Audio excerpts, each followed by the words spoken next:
Welcome to fake ID.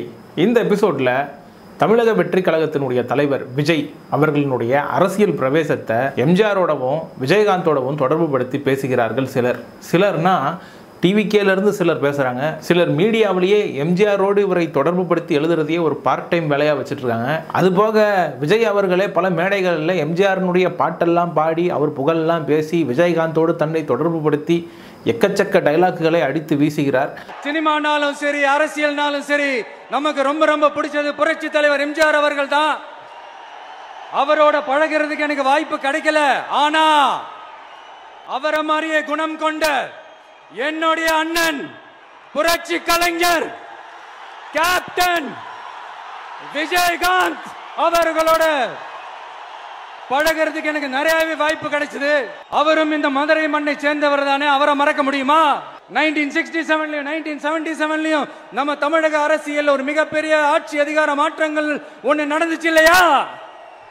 அதே மாதிரிதான் அடுத்த வருஷம் 2026ல அப்படி ஒரு வரலாறு திரும்ப போகுதுன்னு உறுதியா சொல்றதுக்கான மாநாடு தான் நம்மளோட இந்த 2வது மாநில மாநாடு. எதிர்காலம் வரும் என் கடமை வரும் இந்த கூட்டத்தின் ஆட்டத்தை ஒழிப்பேன். அது இல்லாமல் அவர் கூட இருக்கிறவங்களே எம்ஜிஆரை பற்றி திரும்ப திரும்ப பேசுகிறாங்க. ஸோ விஜய், எம்ஜிஆர், விஜயகாந்த் 3 பேரும் ஒன்றா இவங்களுடைய அரசியல் பிரவேசத்தை எப்படி பார்க்கணும்? கம்பேர் பண்ணி பார்க்கலாமா? கம்பேர் பண்ணி பார்த்தா கிடைக்கக்கூடிய விடை என்ன? இப்படி பல விஷயங்களை இந்த வீடியோவில் நம்ம அலசி ஆராய போகிறோம். Let's go to the show.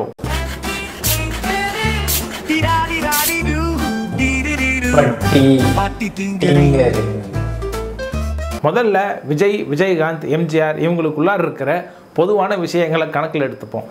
நடிகர்கள் டான்ஸ் ஆடுவாங்க, பாட்டு பாடுவாங்க அப்படின்னு எடுத்துக்கிட்டால் கூட விஜய்கிட்ட எக்ஸ்ட்ரா 2 டேலண்ட்டுகள் இருக்குது. அதெல்லாம் சினிமாவில் நல்ல பேரும் புகழும் சம்பாதிக்கிறதுக்கு பயன்படும். பட் அரசியலில் உதவுமா அப்படின்னு யோசித்தோம்னா அரசியலில் அதை மீறி சில விஷயங்கள் தேவைப்படுது. உதாரணத்துக்கு சினிமாவை இவங்கெல்லாம் எப்படி பயன்படுத்தினார்கள் அப்படின்றத எடுத்துக்கணும். குறிப்பாக விஜயகாந்த் தன்னுடைய சினிமாக்களில் தன்னை ஒரு தேசாபிமானியாக காட்டிக்கொண்டார் அப்படின்றத எடுத்துக்கலாம். பின்னாட்களில் கட்சி தொடங்குறப்போ அதுக்கேற்ற மாதிரி கதாபாத்திரங்களை தேர்வு செய்து கொண்டார், இல்லை அந்த சினிமாக்களை பயன்படுத்திக்கிட்டாரு அப்படின்னு சொல்லலாம். ஆனால் எம்ஜிஆர் அப்படி கிடையாது. எம்ஜிஆர் அந்த காலத்தில் ஒன் ஆஃப் த திராவிடியன் வாய்ஸஸாக தமிழ் சினிமாவில் முக்கியமான பங்காற்றினார் அப்படின்னு தான் சொல்லணும். தமிழ் சினிமாவில் திராவிட இயக்கம் தன்னுடைய கருத்துக்களை பொதுமக்கள் கிட்ட கொண்டு போகிறதுக்கு சினிமாவை ஒரு நல்ல டூலாக பயன்படுத்தினாங்க. அதுக்கு நாடகங்களும் சினிமாவும் அவர்களுக்கு பயன்பட்டன. அதில் முக்கியமாக அறிஞர் அண்ணாவினுடைய வேலைக்காரி மாதிரியான நாடகங்கள் அது அப்புறம் சினிமாவாக மாறுது. சினிமாக்கள்லையும் எழுத ஆரம்பிக்கிறாரு. அண்ணாவினுடைய எழுத்துக்கள் சினிமாவாக மாறுது. அதே மாதிரி தான் கலைஞர் கருணாநிதியினுடைய எழுத்துக்களும் நாடகமாகவும் சினிமாவாகவும் மாறுது. அதில் முக்கியமான சினிமா பராசக்தி அப்படின்ற படம். முக்கியமாக திராவிட இயக்க எழுத்தாளர்கள் திராவிட இயக்கத்தினரோடு நெருங்கிய தொடர்பை வைத்து கொண்ட சினிமா நடிகர்களில் என்எஸ்கே, எம்ஆர் ராதா, எம்ஜிஆர் இவங்கெல்லாம் முக்கியமான நபர்கள். அதாவது திராவிட இயக்கத்தினருடைய வாய்ஸாக செயல்பட்டவர்கள் தமிழ் சினிமாவில். திராவிட இயக்க சினிமாக்கள் விளிம்பு நிலையில் இருக்கக்கூடிய எளிய மக்களினுடைய பிரச்சனைகளை பேசினாங்க, வறுமையை பற்றி பேசினாங்க. அதுபோக கடவுள் வழிபாடு இந்த மாதிரியான சடங்கு சம்பிரதாயங்களுக்குள்ளார சிக்கிக்கிட்டு இருந்த மனிதர்களினுடைய அவல நிலையை பற்றி பேசினாங்க. சோசியல் ஜஸ்டிஸை பற்றி பெருமளவு பேசினாங்க. அது சினிமாக்கள்லேயே பேசினாங்க அப்படின்றது ரொம்ப பெரிய விஷயம்தான். குறிப்பாக பராசக்தியில் வரக்கூடிய அம்பாள் என்றைக்கு பேசினால் அது பேசாது கல் அந்த மாதிரியான வசனங்கள்லாம் இன்னைக்கு இருக்கிற சினிமா நடிகர்களோ இன்னைக்கு இருக்கக்கூடிய சினிமா இயக்குனர்களோ வைக்கிறதுக்கு கூட தயங்குவாங்க. அப்போது அந்த காலத்தில் பெருமளவு மித்தாலஜிக்கல் ஸ்டோரிஸு, ராமாயணம், மகாபாரதம், புராணம், இதிகாசம் இவைகளை தூக்கி பிடிக்கிற சினிமாக்கள் வந்துக்கிட்டு இருந்த காலகட்டத்தில் முற்றிலும் மக்களை அரசியல் படுத்துறதுக்கு அவங்களுக்குள்ளார அரசியல் விழிப்புணர்வை ஏற்படுத்துறதுக்கு பயன்படுத்தப்பட்ட எழுத்துக்கள் தான் இவர்களுடைய எழுத்துக்கள். ஆனால் இந்த எழுத்துக்களினுடைய தாக்கத்தை இன்னொரு கட்டத்துக்கு எடுத்துகிட்டு போன திறமையெல்லாம் இந்த நடிகர்களை தான் சேரும். முக்கியமாக என்எஸ்கே, எம்ஆர் ராதா, எம்ஜிஆர் அப்படின்னு சொல்லலாம். அதே போல் என்எஸ்கேவுடைய சினிமாக்கள் எடுத்துக்கிட்டிங்கனாலும் என்எஸ்கேவுடைய கிந்தனார் சரித்திரம் அப்படின்ற ஒரு வீடியோவை நீங்கள் யூடியூப்பில் தேடி பார்த்தீங்கன்னா அது இருக்கும். அது நந்தனார் சரித்திரம் அப்படின்ற ஒரு கதை இருக்கு இல்லையா, அதுக்கு மாற்றாக நகைச்சுவையோடு கிந்தனார் சரித்திரம் அப்படின்னு ஒரு ஒன்று பண்ணியிருப்பார். அதாவது நந்தனார் கதையில் வந்து நந்தன் அப்படின்ற ஒரு பட்டியல் சமூகத்தை சேர்ந்த ஒருத்தர் வந்து கடவுள் மீது பக்தி கொண்டு எல்லா பூஜை புனஸ்காரங்கள் புனிதங்கள் எல்லாத்தையும் கடைபிடித்தும் அந்த கோயிலுக்குள்ளார போகிறதுக்கு அவரை விட மாட்டாங்க. கடைசியில் நெருப்பு மூட்டி அதுக்குள்ளார பூந்து போனால் தான் உன்னை நான் அக்செப்ட் பண்ணிப்பேன் அப்படின்னு சொல்லக்கூடிய விஷயங்களை குளோரிஃபை பண்ணி நிறைய சினிமாக்கள் எடுத்திருப்பாங்க. குறிப்பாக தண்டபாணி தேசிகர் நடித்த நந்தனார் அப்படின்ற படம் அதுவும் யூடியூப்ல இருக்கு.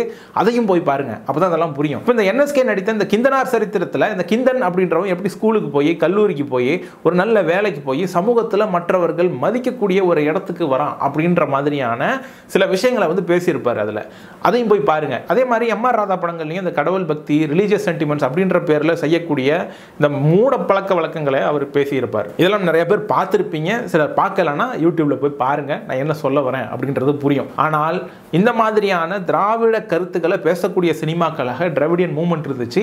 அதை வந்து அடுத்த கட்டத்துக்கு கொண்டு போனார் எம்ஜிஆர். எம்ஜிஆர் அந்த மாதிரிலாம் எதுவுமே படம் நடிச்சது கிடையாது அப்படின்னு உங்களுக்கு தோணுச்சுன்னா, நிறையா சினிமாக்களில் எம்ஜிஆர் வந்து அண்ணாவினுடைய ஐடியாலஜிஸும் அண்ணாவுக்கு முன்னோடியாக இருந்த பெரியாரினுடைய ஐடியாலஜிஸும் தாங்கி நிறைய சினிமாக்கள்ல நடிச்சிருக்காரு. குறிப்பா சந்திரமண்டல விஜயம் அப்படின்ற ஒரு சீன் இருக்கு, யூடியூப்ல கூட நீங்க தேடி பார்த்தீங்கன்னா இருக்கும்.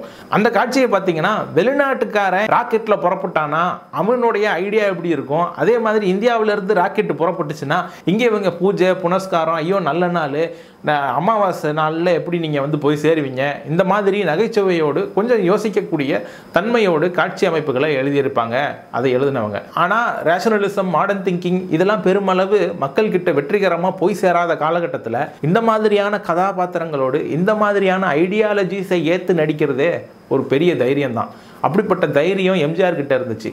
ஆனால் இது போன்ற தைரியம் விஜய் கிட்ட இருந்துச்சா அப்படின்னு கேட்டிங்கன்னா கேள்விக்குறிதான். எத்தனையோ நடிகர்கள் நடிக்கிறாங்க, அவங்ககிட்ட இருக்கான்னு கூட நம்ம கேட்கலாம். ஆனால் அப்படி கிடையாது. விஜய் இன்னைக்கு என்ன சொல்கிறாருன்னா, பெரியாரை தலைவராக ஏற்றுக்கொண்டேன், அண்ணாவை தலைவராக ஏற்றுக்கொண்டேன், அம்பேத்கரை தலைவராக ஏற்றுக்கொண்டேன் அப்படின்லாம் சொல்கிறாரே தவிர இவர் என்றைக்குமே சோசியல் ஜஸ்டிஸை ஏற்றுக்கொண்டு இவர் சினிமாக்களில் நடித்திருக்கிறாரா அப்படின்னு கேட்டிங்கன்னா ரொம்ப சந்தேகம். ஏன் அப்படின்னா இவர் ரொம்ப மொன்னையான புரிதலோடு 2 இட்லிக்கு மேலே இன்னொரு இட்லி சேர்த்து சாப்பிட்டீங்கன்னா நீ கம்யூனிஸ்ட் கிடையாது அப்படின்ற மாதிரியான கதாபாத்திரங்களில் நடிச்சிருப்பார். அதே சமயத்தில் மிக்சியை போட்டு உடைக்கிறது, கிரைண்டரை போட்டு உடைக்கிறது, இந்த மாதிரி ஒரு விரல் புரட்சி பண்ணுறேன் அப்படின்ற மாதிரியான கதாபாத்திரங்களில் நடிச்சிருப்பார். இதெல்லாம் வந்து இயக்குனருடைய ஐடியா தானேங்க அப்படின்னு சொல்லலாம். சரி, அதெல்லாம் இயக்குனருடைய ஐடியாவாக இருக்கலாம். ஆனால் பெரியாருனுடைய ஐடியாலஜி எப்பயோ ஏற்றுக்கிட்டு இருந்திருப்பீங்கல்ல, அம்பேத்கருனுடைய ஐடியாலஜி எப்பயோ ஏற்றுக்கிட்டு இருந்திருப்பீங்கல்ல, இல்லை அதெல்லாம் ரீசன்ட் ஃபைண்டிங்ஸ் தானா, இப்போ தான் அதை வந்து கண்டுபிடிச்சிருக்காரா புதுசாக? போன வருஷம் திடீர்னு ஒரு புத்தகத்தை திறந்து பார்க்குறப்போ இந்த மாதிரி ஒரு 4 பேரை பற்றி படித்தேன். ஓ மை காட், இப்படிப்பட்ட தலைவர்களா அப்படின்னு எனக்கு அன்னைக்கு தான் தோன்றுச்சு. அன்று தான் நான் ஞானோதயம் அடைந்தேன். அப்படிலாம் கிடையாதுல்ல. இந்த தலைவர்கள் சொன்ன ஐடியாலஜிஸை மக்கள்கிட்ட கொண்டு போய் சேர்த்துற மாதிரி எந்த காட்சியிலையாவது நடிச்சிருக்கிறாரா, எந்த சினிமாவிலையாவது நடிச்சிருக்கிறாரா அப்படின்னு உங்களை நீங்களே கேட்டுக்கொள்ளுங்கள். அப்புறம் வந்து எம்ஜிஆரோடு விஜயகாந்தோடு நம்ம கம்பேர் பண்ணலாம். பட் கண்டினியூ பண்ணுவோம். இன்னும் வேறு எதெல்லாம் கம்பேர் பண்ணலாம்? அரசியல் அனுபவத்தோடு கம்பேர் பண்ணலாம். விஜயனுடைய அரசியல் அனுபவத்துக்கான வயசு என்ன? முதல்ல அவர் 2024 தான் டிவிகே அப்படின்ற ஒரு கட்சியை தொடங்குறாரு. அது வந்து ஒரு அங்கீகரிக்கப்பட்ட கட்சியாக மாறுறதுக்கு எப்போ மாறும்னு தெரியாது, ஆனால் சீக்கிரம் மாறும் அப்படின்ற நம்பிக்கை எனக்கும் இருக்குது. ஆனால் 30 ஆண்டுகளாக விஜய் மக்கள் இயக்கம் மக்களுக்கு நற்பணிகள் எல்லாம் செய்து கொண்டிருந்தது அப்படின்ற பேரில் சில பேர் ஆக்சனில் நின்னாங்களாம். அதைத்தான் விஜய் வந்து டிவிகேவா மாற்றிருக்கிறாராம். அதனால் டிவிகேயின் வயது 2 கிடையாது, 2024 மட்டும் தப்பாக நினச்சிக்காதீங்க. 30 வருஷத்துக்கு முன்னாடியே டிவிகே உருவாக்கி விட்டது. அப்போது அதுக்கு இருந்த பெயர் வேறு அப்படின்ற மாதிரி. எப்படி இந்த ரீபிராண்டிங்லாம் பண்ணுவாங்கள்ல கம்பெனிஸ்க்கு, இன்று முதல் நாங்கள் யூடிஐ கிடையாது, நாங்கள் ஆக்சிஸ் பேங்க் அப்படின்வாங்கள்ல, அந்த மாதிரி என்ன வேணாலும் சொல்லிக்கோங்க, என்ன நான் சொல்கிறான் பாருங்க அப்படின்ற மாதிரி கடந்து போகக்கூடாது. அரசியல் அனுபவம் இருக்கிறதா விஜய்க்கு அப்படின்னு கேட்டிங்கன்னா, எம்ஜிஆர் எப்பொழுது தனியாக கட்சி தொடங்கினார்? 1972 அண்ணா திராவிட முன்னேற்ற கழகம் அப்படின்ற தன்னுடைய கட்சியை தொடங்குகிறார் இல்லைங்களா? அதுக்கு முன்னாடி வரைக்கும் எம்ஜிஆர் வந்து நடிச்சுக்கிட்டு இருந்தார் சினிமாவில். திடீர்னு ஒரு நாள் வந்து படுக்கையிலிருந்து எந்திரிச்சு யோசிச்சு, ஒய் நாட், நாம் ஏன் ஒரு புதுசாக கட்சியை தொடங்கக்கூடாது அப்படின்ற யோசனையோடு அவர் களம் இறங்கினாரா அப்படின்னு கேட்டிங்கன்னா இல்லை. 20 வருஷம் அதுக்கு முன்னாடி திமுகவில் இருந்திருக்காரு. அறிஞர் அண்ணாவோடும் கலைஞர் கருணாநிதியோடும் அவர் பணியாற்றி இருக்கிறார். அந்த அரசியல் அறிவு அவருக்கு இருக்குது. அது போக சில எலெக்ஷன்ல நின்றுருக்கார், எம்எல்ஏவை ஜெயிச்சிருக்காரு. 1953 இருந்து திமுகவில் முக்கியமான நபராக எம்ஜிஆர் அறியப்பட்டார். அது மட்டும் இல்லாமல் மக்கள் மனசுல திமுகவுக்கும் மக்களுக்கும் இடையில ஒரு பாலமாக இருந்தார் எம்ஜிஆர். ஒரு முக்கியமான நபராக இருந்தார் அப்படின்றது உண்மை. அது மட்டும் இல்லாமல் அந்த காலகட்டத்தில் திமுகவில் இருந்த முக்கியமான தலைவர்களோடு அவருக்கு தொடர்பு இருந்தது.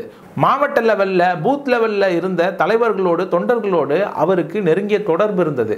1972 திமுகவிலிருந்து அவர் வெளியே வரும்போது அவர் மட்டும் என்னமோ சூப்பர் ஸ்டார் மாதிரி வெளியே வரல. அவர் வெளியே வரும்போது சில முக்கியமான தலைவர்களோடு தான் பிரிஞ்சு வெளியே வர்றாரு. இந்த தலைவர்களுக்கு அரசியல் அறிவு இருந்தது.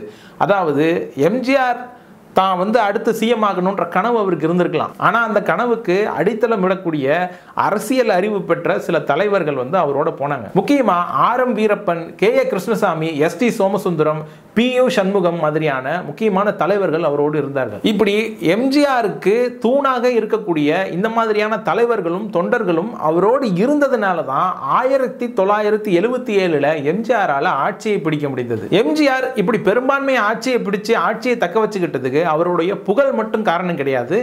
இப்படி அரசியல் அனுபவம் உள்ள சில பேரை கூட வச்சுக்கிட்டதுனால தான் அவர் அதை சாத்தியமாக்கி கொள்ள முடிஞ்சது.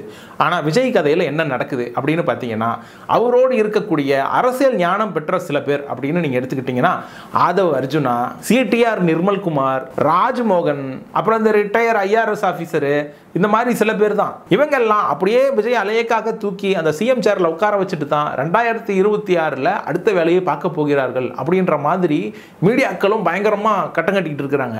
இதெல்லாம் பார்க்கறதுக்கு நல்லா இருக்கு. அதாவது ஏஆர் முருகதாஸ் படத்தில் வரக்கூடிய இந்த இன்டர்வல் சீன் மாதிரி இருக்கு. ஆனால் நம்ம கண்ணுக்கு சில மொக்கையான படங்களில் வர சில மொக்கையான கிளைமேக்ஸ் மாதிரி இருக்குது நண்பா.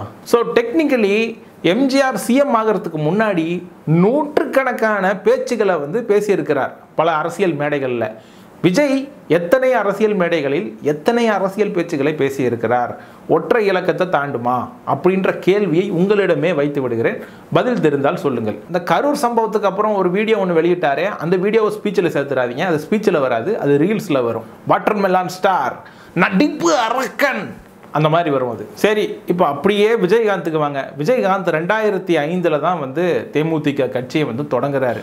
ஆனால் அதுக்கு முன்னாடி அவர் அரசியலில் இருந்தாரா அப்படின்னு கேட்டிங்கன்னா இல்லை. அதுக்கு முன்னாடி அவர் நடிகர் சங்கத்தினுடைய தலைவராக இருந்தார். அவருக்கு சில லீடர்ஷிப் குவாலிட்டிஸ் இருந்தது. அது மட்டும் இல்லாமல் சில அரசியல் தலைவர்களோடு அவருக்கு நெருங்கிய தொடர்பு இருந்துச்சு. அவர் தேமுதிகவை தொடங்குறப்போ சில அரசியல் தலைவர்கள் அவருக்கு துணை நின்றார்கள். குறிப்பாக பன்ருட்டி ராமச்சந்திரன், ஆலங்குளம் தங்கப்பாண்டியன், வி.சி. சந்திரகுமார், இந்த மாதிரியான ஆட்கள் அவர் கூட இருந்தாங்க. விஜயகாந்துக்கு அதுக்கு முன்னாடி தேர்தல் அரசியல் அனுபவம் எதுவும் இல்லை அப்படின்னாலும் தேர்தல் அரசியல் அனுபவம் பெற்றவர்களை தன் கூட வச்சுக்கிட்டாரு. அவங்க சொல்படி நடந்தார். ஆனால் விஜய் விஷயத்தில் நடக்கிறதே வேற. இவர் தான் பேசுகிறாரு. இரண்டாம் கட்ட தலைவர்களை யாரையும் கூட வச்சுக்கிறாரா இல்லை அவங்கள முன்னிறுத்துறாரா அப்படின்றதெல்லாம் நீங்கள் நல்லா யோசிச்சு பார்க்கணும். அதனால தான் அவர் கட்சியை தொடங்கி 6 ஆண்டுகளுக்குள்ளார 2011 29 எம்எல்ஏஸோடு எதிர்கட்சி தலைவர் அப்படின்ற ஒரு இடத்தை பிடிக்க முடிந்தது. ஸோ நடிகர் அப்படின்ற ஒரு ஃபேன் பேஸை வச்சுக்கிட்டு, ஃபேன் கிளப்பை வச்சுக்கிட்டு ஆட்சியை பிடிக்கிறது அவ்வளோ சாதாரணமான விஷயம் கிடையாது அப்படின்றது நிறைய பேருக்கு புரியும். ஆனால் விஜய்க்கு புரியுதா அப்படின்றது நமக்கு தெரியல. விஜயனுடைய அரசியல் அனுபவம் என்ன, அவர் என்ன பண்ணுறாரு, அவருடைய பொலிட்டிக்கல் நாலேஜ் என்ன, இப்படி பல விஷயங்களை தெரிஞ்சுக்கிட்டே அவரை எம்ஜிஆரோடவும் விஜயகாந்தோடவும் தொடர்பு படுத்தி பேசுகிறாங்க சில மீடியா நபர்கள். ஜேர்னலிஸ்ட்னு சொல்லிக்கிறாங்க, இல்லை பத்திரிகை ஆசிரியர்னு சொல்லிக்கிறாங்க. இப்படி பல பெயரில் இயங்கக்கூடியவர்கள் ரைட்டப்பாக எழுதி தள்ளுறாங்க. எனக்கு என்ன கேள்வின்னா, நல்லா பலமாக சிரிச்சுட்டு அதுக்கப்புறம் இதெல்லாம் எழுதுவாங்களா, இல்லை எழுதிட்டு அதுக்கப்புறம் சிரிப்பாங்களா அப்படின்ற கேள்வி ரொம்ப நாட்களாக எனக்குள்ளார இருந்துக்கிட்டே இருக்குது. சீக்கிரம் பதில் கிடைக்கும் அப்படின்றத நான் நம்புகிறேன். இந்த ஷோ உங்களுக்கு பிடிச்சிருந்தா லைக் பண்ணுங்கள், ஷேர் பண்ணுங்கள், கமெண்ட் பண்ணுங்கள் அண்ட் சப்ஸ்கிரைப் பண்ணுங்கள். நெக்ஸ்ட் டைம் வேறு ஒரு கண்டென்ட்டோட உங்களை சந்திக்கிறேன். நன்றி, வணக்கம். What did